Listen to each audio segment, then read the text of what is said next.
আজকে সকালে উঠে শরীরটা খুব খারাপ লাগছিল, ঠান্ডা লেগে নাকটা পুরো বন্ধ হয়ে গেছিল আর মাথা ব্যথার বিরক্ত খুবই সমস্যা হচ্ছিল। তারপরে মনে পড়লো ডাক্তার বলে কিছু সুবিধা পাওয়া যায় আমাদের দেশে। তো সকালে ব্রাশ নিয়ে বাইরে ঘুরতে বার হয়ে গেছিলাম। তো বন্ধুরা যাদের গ্রামে বাড়ি তারা বাড়িতে কম থাকে, বাইরে বেশি থাকে। তো ব্রাশ সেরে বাড়ি যাওয়ার সময় দেখলাম এদের সকাল না হতে হতে ঝামেলা শুরু। এটা কারা ভাই? তো বাড়ি গিয়ে ফ্রেশ হয়ে বসে গেলাম হরলিক্স নিয়ে। তো হরলিক্সটা তাড়াতাড়ি খতম করে নিলাম।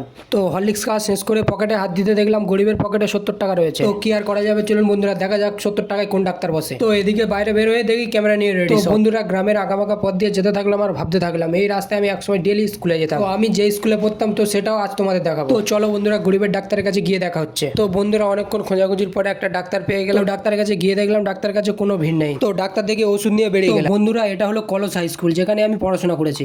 বন্ধুদের সাথে প্রচুর আড্ডা, টিফিনে বাইরে যাওয়া, প্রচুর মজা করেছিলাম। তো সময়ের পরিবর্তনে সবাইকে একদিন এর মজা ছাড়তে হবে। তো বন্ধুরা স্কুল লাইফের মতো সময় এ সময় আর কোনোদিন আসবে। তো টাটা, পরে ভিডিও আবার আসছে।